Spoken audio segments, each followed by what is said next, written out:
하겠습니다. 예수께서 산에서 내려오시니 수많은 무리가 따르니라. 한 나병 환자가 나와 절하며 이르되 주여 원하시면 저를 깨끗하게 하실 수 있나이다 하거늘 예수께서 손을 내밀어 그에게 대시며 이르시되 내가 원하노니 깨끗함을 받으라 하시니 즉시 그의 나병이 깨끗하여진지라. 예수께서 이르시되 삼가 아무에게도 이르지 말고 다만 가서 제사장에게 내 몸을 보이고 모세가 명한 예물을 드려 그들에게 입증하라 하시니라. 예수께서 가버나움에 들어가시니 한 백부장이 나와 간구하여 이르되 주여 내 하인이 중풍병으로 집에 누워 몹시 괴로워하나이다. 이르시되 내가 가서 고쳐주리라. 백부장이 대답하여 이르되 주여 내 집에 들어오심을 나는 감당하지 못하겠사오니 다만 말씀으로만 하옵소서. 그러면 내 하인이 낫게 싸움나이다. 나도 남의 소하에 있는 사람이요 내 아래에도 군사가 있으니 이더러 가라 하면 가고 저더러 오라 하면 오고 내 종더러 이것을 하라 하면 하나이다. 예수께서 들으시고 놀랍게 여겨 따르는 자들에게 이르시되 내가 진실로 너희에게 이르노니 이스라엘 중 아무에게서도 이만한 믿음을 보지 못하였노라. 또 너희에게 이르노니 동서로부터 많은 사람이 이르러 아브라함과 이삭과 야곱과 함께 천국에 앉으려니와 그 나라의 본 자손들은 바깥 어두운 데 쫓겨나 거기서 울며 이를 갈게 되리라.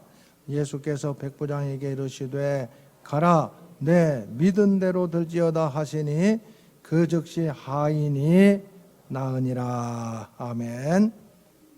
오늘 8장 1절 보면은 예수께서 산에서 내려오시니 수많은 무리가 따르니라. 그냥 산에서 내려오신 모양이다. 그러면 안 되고요. 지금 이 산에서 예수님이 무엇을 하시다가 지금 내려오셨을까요? 예? 산상보훈을 말씀하시고 내려오신 거예요. 지난주에 어디까지 우리 성경을 살펴봤느냐? 제자를 택하시고 제자들에게 하나님 나라의 정체성과 사명을 산상수훈을 통해서 말씀해 주셨다. 그리고 이제 산상수훈을 하신 다음에 내려오셔서 있었던 사건들이 계속 진행되는 게 오늘 함께 살펴볼 내용들이다. 자, 여러분 예수님께서 어디서 태어나셨어요? 베들레헴에서 태어나셨어요. 자, 한번 볼까요? 우리 화면. 자, 예수님 우리가 30세를 기준으로 공생애가 30세부터 시작하셨으니까 30세를 기준으로 해가지고 사생애와 공생애를 정리를 하는데 우리가 가장 쉽게 정리할 수 있는 방법은 언제 어디서 무슨 일을 했는가, 이게 가장 쉽게 정리할 수 있는 방법이에요. 예수님의 생애를 마태, 마가, 누가, 요한 사복음서에서 정리를 하고 있는데 우리가 늘 읽어도 이게 부분으로는 가끔 생각나더라도 이게 정리가 안 되는 이유는 예수님께서 언제 어디서 이 일을 하셨는가가 정리가 안 되기 때문에 읽기는 열심히 읽어도 예수님에 대해서 뭐 얘기를 하라고 그러면 예수님에 대해서 할 얘기가 별로 없단 말이에요. 정리해서 얘기가 잘 안 돼요. 왜냐하면은 언제 어디서 했느냐가 딱 정리돼서 예수님 하신 일들을 거기에 맞춰서 한번 정리해 보면은 이게 어렵지 않거든요. 그래서 언제 했느냐, 6월절 공생애 3년 사시면서 4번의 6월절을 경험하거든요. 그래서 6월절을 시간의 기준으로 삼고 예수님은 많이 세계 여행을 안 하셨어요. 갈릴리에서 계셨냐 하셨냐, 예루살렘, 유다와 예루살렘에서 하셨느냐, 그거밖에 없어. 그러니까 언제 어디서 하셨는가, 이것만 정리되면 아주 쉽거든요. 그래서 탄생부터 한번 정리를 해보면 언제는 시간이니까, 시간의 흐름이니까, 자, 탄생, 사생애예요. 요셉과 마리아가 나사렛에서 살다가 호적하러 어디로 갔느냐? 베들레헴으로 가서 거기에서 예수님 출생하신 이야기, 그리고 출생하신 다음에는 거기에서 헤롯이 죽이려고 한다는 소식을 듣고 어디로 갔느냐? 애굽으로 피신 가셨다가 어디로 오셨느냐 하면은 나사렛, 마리아와 요셉이 살고 있던 그 나사렛으로 돌아오셨어요. 거기에서 예수님께서 몇 년 동안 사셨느냐? 30년 동안 사셨어요. 나사렛에서. 몇 년? 그래서 예수님을 뭐라고 얘기해요? 나사렛 예수라고 그러는 거예요. 그런데 30년 동안 사셨는데 성경에는 예수님께서 30년 동안 산 이야기가 다 기록된 게 아니라 사생애에 대해서는 몇 살 때까지 기록되어 있다? 12살 때까지 기록되어 있다. 이게 큰 흐름을 한번 우리가 예수님에 대한 큰 흐름을 정리하는 거예요. 그 다음에 세부적인 내용을 하나하나 거기에 딱딱딱딱 맞춰나가면은 예수님에 대해서 정리한 모습으로 내가 알 수가 있고 예수님에 대해서 다른 사람에게 얘기를 해줄 수가 있는 그러한 모습을 가질 수가 있겠다. 자, 30세가 됐는데 이제 공생애를 시작해요. 공생애 시작할 때 30세가 돼가지고 공생애, 지금 어디서 계셨느냐? 이제 소년기까지는 12살 때까지 성경에 나와 있고 30살 때까지는 나사렛에서 살고 계셨어요. 그래서 나사렛은 갈릴리 지역에 속해 있는 도시예요. 나사렛 지역이에요. 큰 지역은 갈릴리, 그 다음에 나사렛, 갈릴리 안에 있는 도시요. 충청남도 큰 도시요. 보령시, 그런 식이야. 큰 도시는 갈릴리, 전체를 볼 때는 갈릴리, 그 갈릴리 안에 있는 나사렛, 거기에서 예수님이 사시다가 30세가 되셔가지고 하나님 나라의 공적 사역을 시작하시는데, 이제는 공생애가 어떻게 시작되느냐? 여기 위쪽은 갈릴리예요. 밑에는, 여기는 세례 요한의 집회 장소는 유대 밑에 지역이에요. 유대. 그 갈릴리에서부터 나사렛에서 유대까지 오신 거예요. 세례 요한의 집회 장소 요단 동편 그 지역까지. 따지면 한 130에서 150km 정도, 계산에 따라서. 짧은 거리는 아니죠. 적어도 130km가 넘는 거리니까. 한 일주일 정도를 와야 거기를, 그 당시에는 상황으로 보면은 걸어 다닐 때니까 오실 수 있는 거리예요. 여기서 세례 요한의 집회 장소에 와서 요한에게 세례를 받으시고, 그 다음에 요단 그 건너편 서편으로 가면은 유대 광야가 있어요. 유대 광야에 가셔가지고 시험을 받으시고, 3가지 시험. 그 다음에 다시 세례 요한의 집회 장소에 와서 5명의 첫 번째 제자를 만나셔요. 5명. 이때 만나셔. 그리고 이제는 어디로 가시느냐? 나사렛으로 다시 가셔요. 가신 다음에 사흘 후에 가나의 혼인잔치에 가셔서 물로 포도주를 만드는 이적을 행하셔요. 그게 예수님 이제 공생애 시작하시면서 첫 번째 유월절 전에 있었던 얘기예요. 그리고 잠시 가버나움에 들리셨더라. 그런 이야기. 성경에서 그렇게 말씀하고 있어요. 그러다가 이제 첫 번째 유월절이 된 거예요. 첫 번째 유월절이 되면은, 유월절에는 여기 보면은, 그래서 보세요 한번. 이때 여기 세례를 받으, 이게 밑에가 이제 유대거든요. 그래서 세례를 받으시고 시험을 당하시고 5명의 제자를 택하신 다음에 어디로 올라가느냐? 다시 여기 나사렛, 갈릴리 나사렛으로 가셔가지고 여기서 한 일이 뭐냐? 첫 번째 유월절 되기 전까지, 여기서 4월이거든요. 첫 번째 유월절이. 거기서 한 일이 뭐냐 하면은 여기 가나 혼인잔치, 그 다음에 가버나움 방문, 그 일을 하시던 중에 첫 번째 유월절이 돼서, 유월절이 되면 어디로 가요? 예루살렘으로 올라가는. 그림은 좀 내려오게 돼 있지만 이게 올라가는 거예요. 예루살렘으로 올라가는 겁니다. 예루살렘에 올라가셔가지고 첫 번째 유월절에 하신 일이 뭐다? 성전을 청결하게 하신 일. 이 기준을 딱 잡으면 돼요. 우선은 첫 번째 유월절, 두 번째 유월절, 세 번째 유월절, 네 번째 유월절이 예수님 공생의 시간적인 흐름이거든요. 그때에 이 성전에 올라가셔서, 이거 성전은 갈릴리에 있어요? 유대 땅 예루살렘에 있어요? 예루살렘에 있는 거지. 그림으로 그려야 돼. 나사렛에서 계시던 예수님께서 가나 혼인잔치 가셨다가 이적을 행하시고 가버나움에 잠깐 들리셨다가 다시 나사렛으로 가셔서 첫 번째 유월절을 만나서 유월절에 예루살렘으로 올라가셨다. 성경을 지금 제가 이 시간을 기준으로 말씀을 드린, 시간과 장소를 기준으로 이렇게 쭉 얘기할 수 있을 정도로 이제 여러분들이 자꾸 들으면, 그리고 성경을 그런 관점에서 보면은 어렵지가 않다고요. 그래서 6월절에 성전 청결, 그 메시지에 대한 것은 전체적인 흐름을 파악하고 난 다음에는 어렵지 않아요. 예수님이 왜 이 일을 행하셨는가? 도대체 이 일을 행하신 예수님은 누군가? 그걸 계속 우리에게 질문하는 내용이에요. 복음서라는 건. 예수 그는 누구냐? 너는 예수를 누구라고 고백하느냐?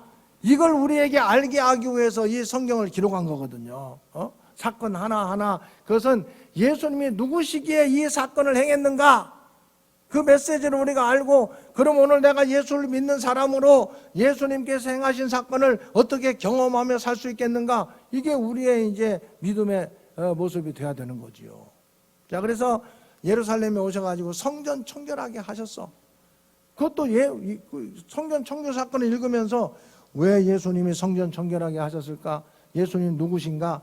이거에 대한 끊임없는 질문을 우리가 스스로 하면서 읽어야 되는 거예요. 응?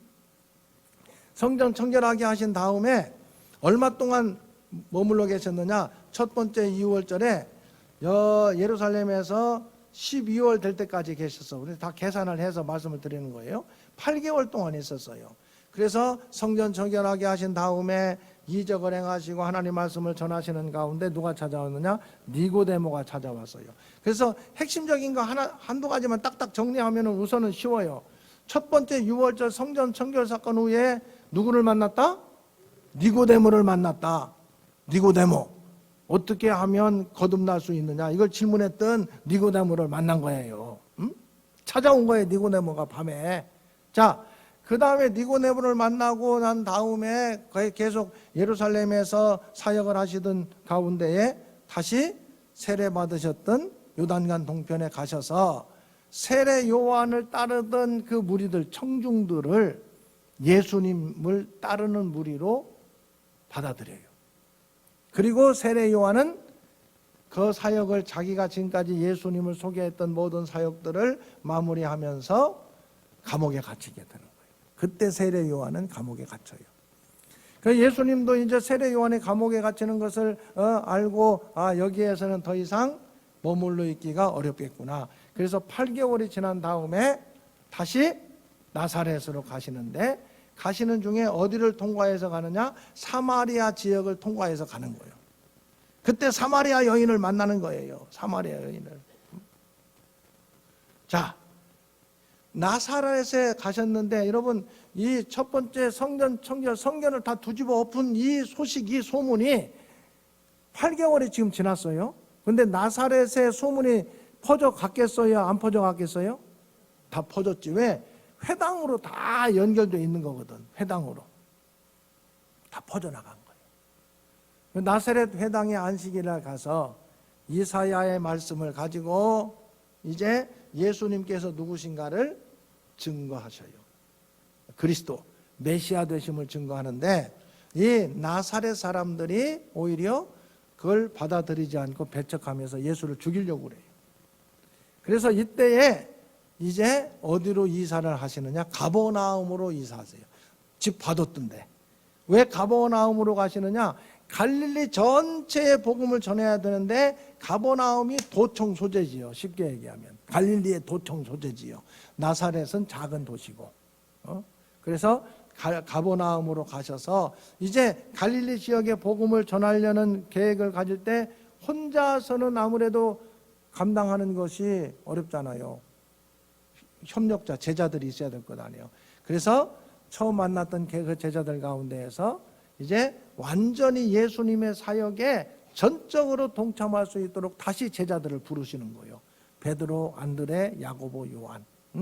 그들 부르셔가지고 이제 사역을 갈릴리 1차 유월절이 끝나고 왔기 때문에 1차 갈릴리 사역이라고 이름 붙이면 좋아요.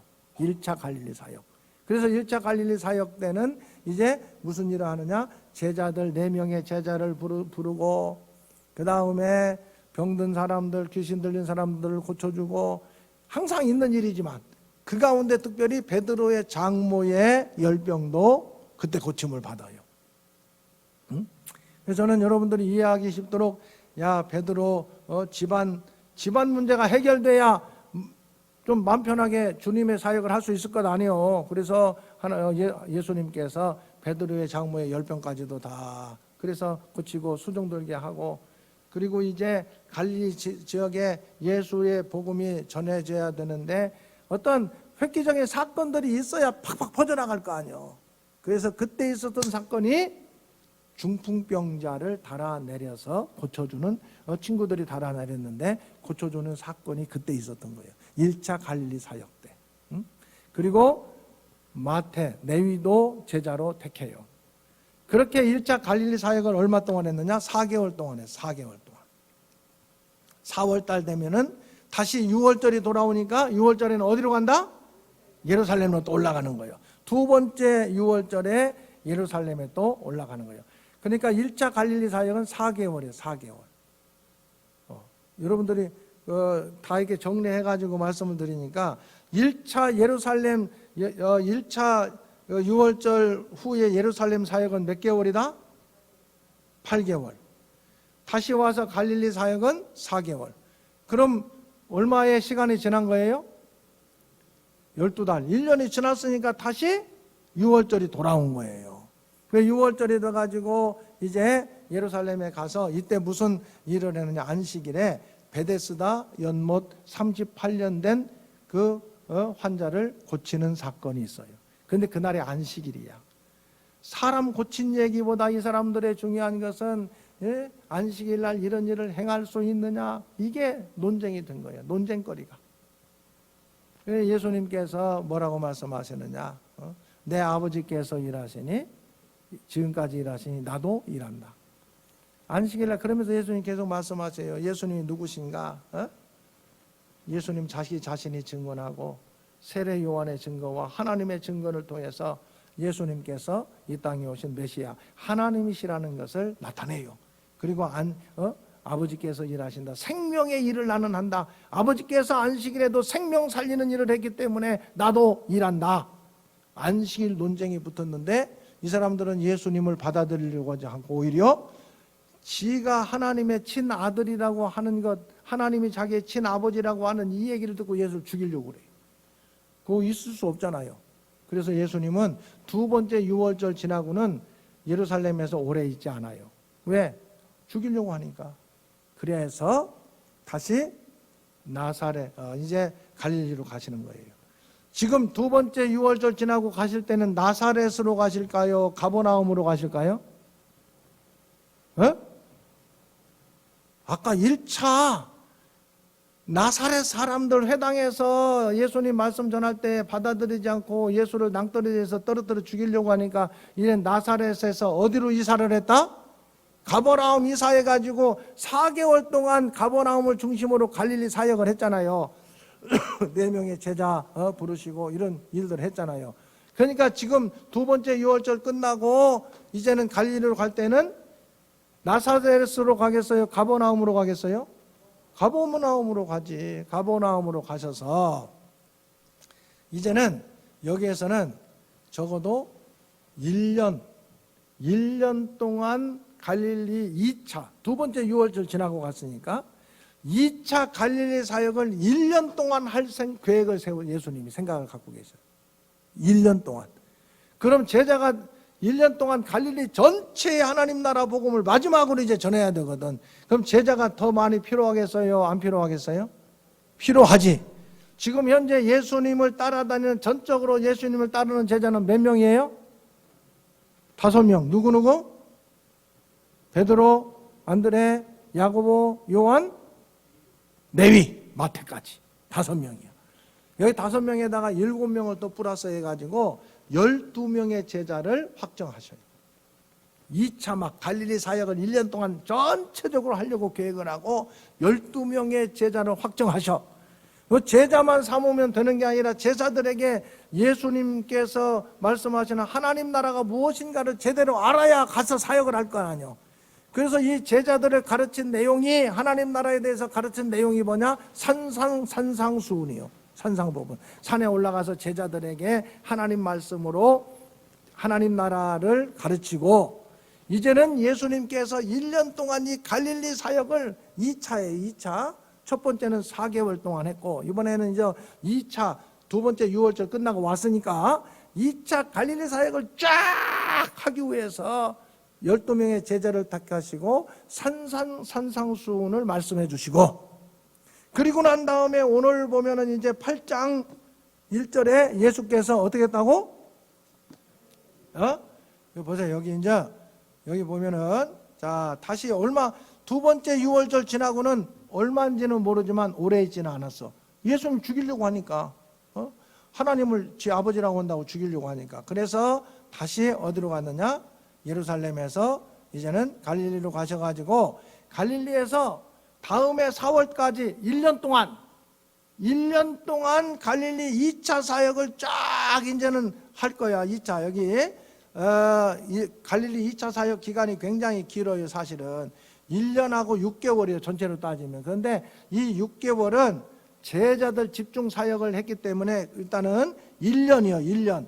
1년 동안 갈릴리 대중 사역을 쭉 하는 거예요. 여기 예루살렘에 안 가시고, 여기 이제 이게 세 번째 6월절 될 때까지 여기 가버나움 순회 전도를 막 갈릴리 전체를 하는데, 이때 12명의 제자를 택하시고 그들에게 산상수훈을 말씀해 주시고, 산에서 내려와서 오늘 8절부터 이제 산에서 내려와서 지금 갈릴리 몇 차 사역을 하는 거예요? 2차 갈릴리 사역을 하는 거예요. 그런데 몇 년 동안 한다? 얼마 동안 한다? 1년 동안 하기 위해서 지금 제자를 몇 명 택했다? 12명. 그리고 산상수훈을 말씀해 주시고, 이제는 이들과 함께 갈릴리 사역을 쫙 하는 내용이 오늘하고 다음 주에 여러분들이 한번 정리할 내용이에요. 흐름만 지금 정리하는 거예요. 구체적인 내용은 다음에 얼마든지 할 수 있으니까, 흐름만. 그래서 오늘 보세요.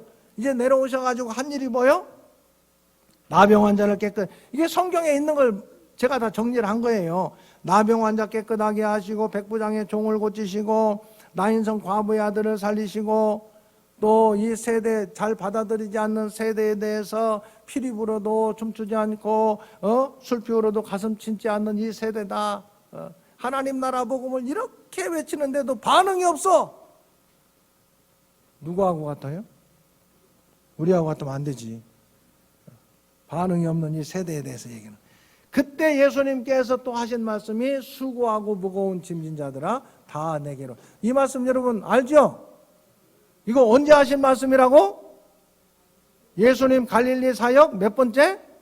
2차 두 번째 갈릴리 사역 중에 하신 말씀이에요. 이렇게 하나씩 정리하자는 거예요. 그 다음에 그때 한 여자가 향유를 부은 사건이 있어요. 자, 여기서 위에 보면은 여기 나병 환자 고치시고 백부장총, 여러분 백부장총 고친 이야기들은 다 할 거예요. 예수님께서 저만한 믿음을 본 적이 없다. 그런 자세한 내용들은 또 앞으로 계속 얘기를 할 거예요. 자, 그 다음에 예수님께서 여러분 나인성 과부의 아들을 살리셨는데, 참고로 퀴즈. 예수님 이 땅에 사역하시면서 죽은 사람 살린 사건이 몇 번 있었을까요? 3번. 웬만하면 그냥 3번이라고 대답하면 맞아요. 3번. 나인성 과부의 아들, 두 번째 회당장 야이로의 딸, 그 다음에 나사로. 오케이. 이때에 나인성 과부의 아들을 살리는, 이 사람 살리는 이적 가운데 첫 번째 이적이에요. 자, 나인성 과부의 아들을 살렸다. 이걸 읽으면서 여러분들 무슨 생각을 하게 돼요?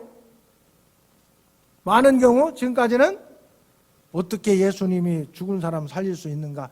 맨 그딴 생각만 하는 거야. 그럼 100날 읽어도 이건 읽거나 말아요. 질문을 거꾸로 해야 돼요. 죽은 사람을 살리시는 예수님은 누구실까? 응? 예수님이 누구시기에 도대체 이 죽은 사람을 살릴 수 있단 말인가?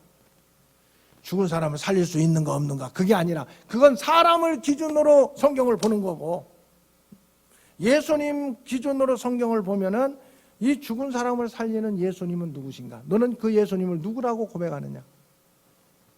나는 사람 살릴 수 없다고 생각해요. 그건 믿음 없는 거지. 그건 도저히 백날 교회 다녀도 예수님이 누군가에 대한 믿음이 완전히 잘못된 거예요. 그건 믿음 자체에 들어가지를 못한 거예요.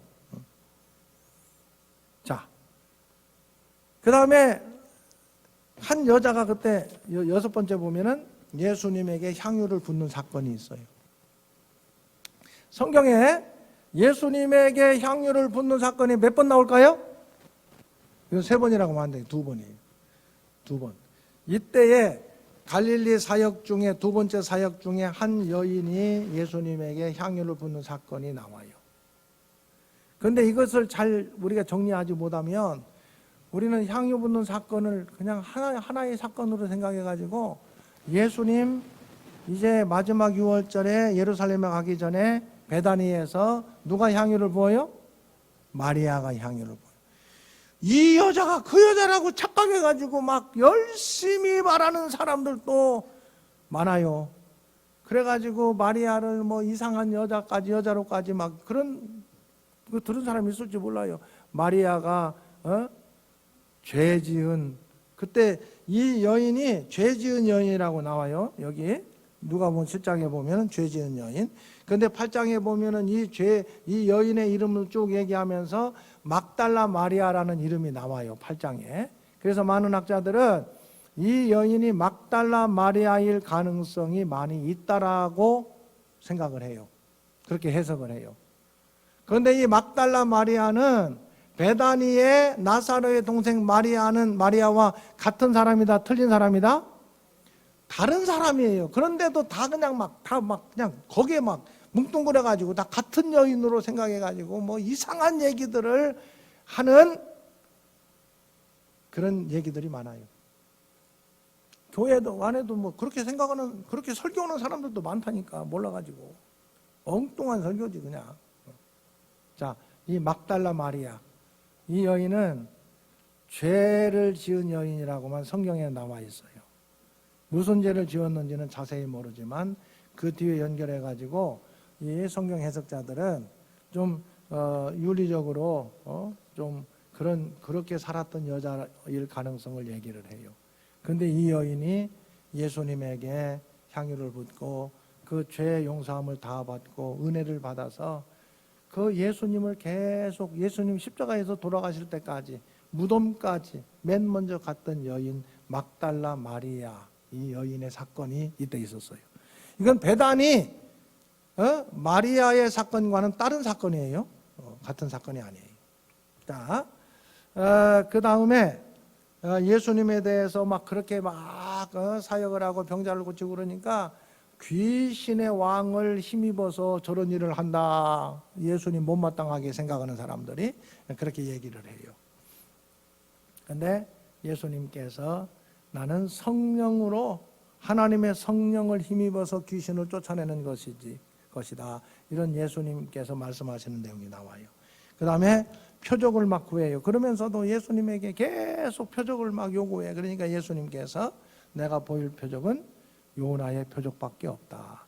요나의 표적이라는 것은 요나가 물고기 뱃속에 들어갔다 나온 것처럼 예수님께서 십자가에서 죽으셨다가 3일 만에 부활하는 것을 예수님의 표적으로 제시를 하는 거예요. 그런데도 이 바리새인들과 서기관들은 어떻게 해서라도 예수님을 인정하고 받아들이려고 하는 게 아니라 예수님에 대해서 아주 계속해서 문제 제기를 하는 것을 보면서 화가 있다. 너네들 바리새인들 화가 있다. 겉으로는 회칠한 무덤이요, 껍데기는 깨끗한 거요. 황토장한 무덤, 회칠한 무덤이게. 껍데기는 깨끗한데 그 속에 뭐가 들어있어? 시체가 들어있는 것처럼 너네들 겉으로는 율법 지켜야 된다, 깨끗한 척하지만 너네들 속은 시체가 들어있는 악취가 나는 존재들, 바리새인들 화가 있다. 율법학자들 너희들 율법을 가르치면서 천국에 들어가야 된다고 얘기하는데 니들도 뭐 안 들어가고 들어가려고 하는 사람까지도 막고 있는 너네들 율법학자들 화가 있을 것이다.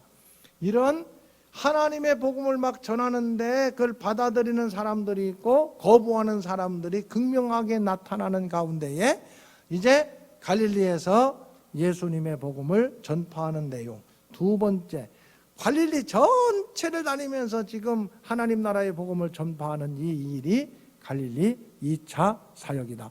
예수님께서 행하신 많은 이적들, 많은 어떠한 사건들이 이때 거의 대부분 이때 사건으로 성경은 기록하고 있어요. 굉장히 많은 사건들이 이때 전체적으로 기록되고 있어요. 그래서 오늘 이 갈릴리 2차 사역 오늘 했고 다음 시간까지 이어지면은 1년이 또 지나가는 거예요. 세 번째 유월절쯤이 되는 거예요.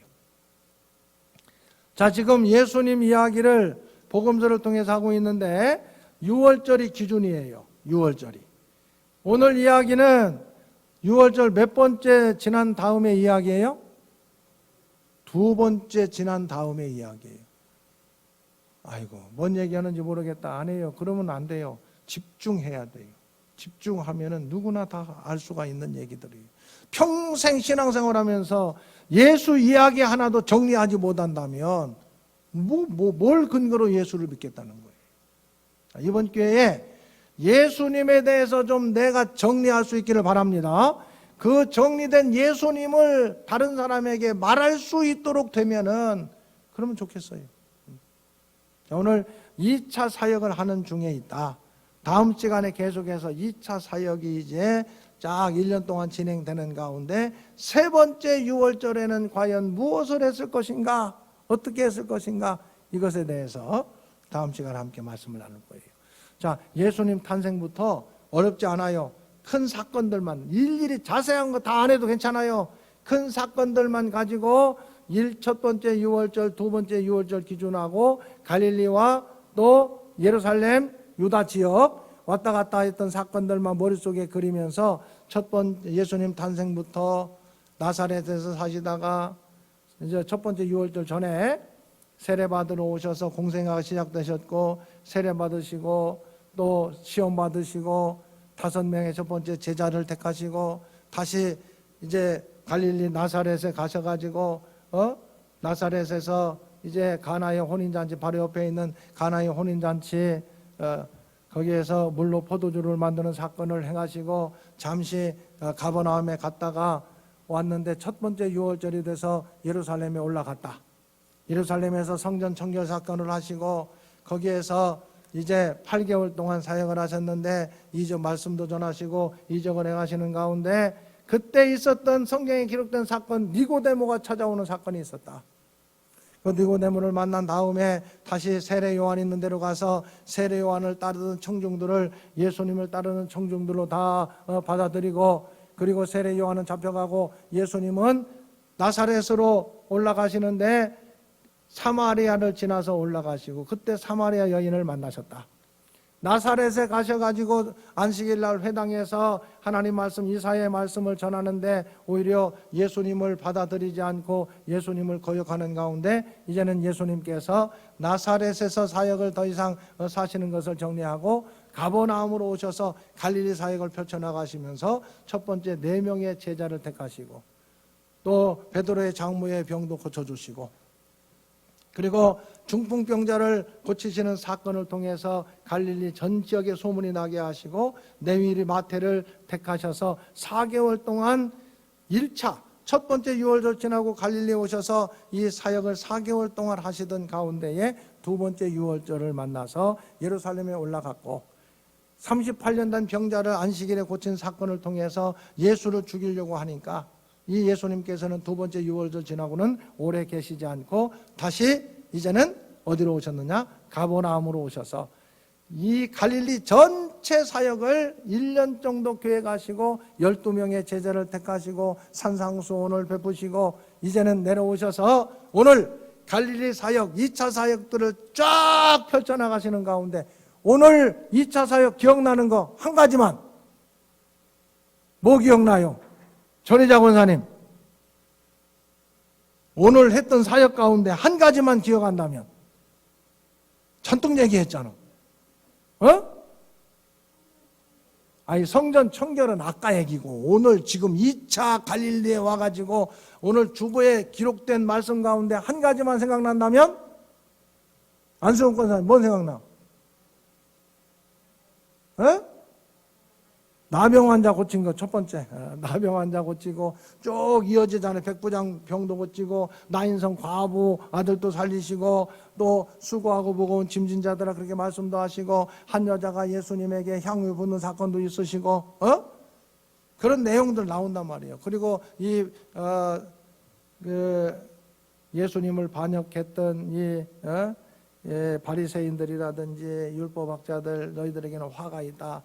이런 말씀을 하시면서 반대하는 사람들은 계속 반대하지만 하나님 나라 복음을 갈릴리에 계속 전하는 내용들이 오늘 갈릴리 2차 사역으로 다음 시간에 계속 2차 사역을 정리를 하는 거예요. 그럼 예수님은 갈릴리 모든 사역을 이제 끝나는 거예요. 아쉬워. 얼마 안 남았어요. 아멘. 아무튼 제가 알아요. 우리 교인들이 얼마나 힘들까. 그런데 그냥 편안하게 신앙생활하는 것이 전부는 아니다. 적어도 성경을 알고 신앙생활을 해야 되겠다. 그렇게 생각하는 거예요. 그냥 와서 그냥 재밌는 얘기 좀 듣고 그냥 돌아가는 정도의 신앙생활 가지고는 세상을 이길 수 있는 믿음의 사람들이 될 수가 없겠다. 그래서 조금 힘든지는 알지만 조금만 견디서요. 견디다 보면은 영적인 근육이 조금은 붙을 수 있지 않겠는가. 아멘. 자, 기도하겠습니다.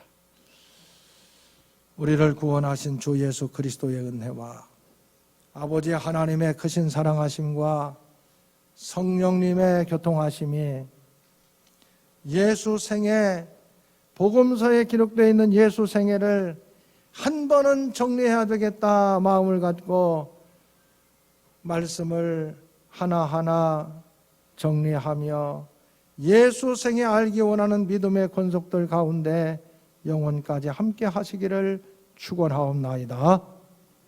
아멘.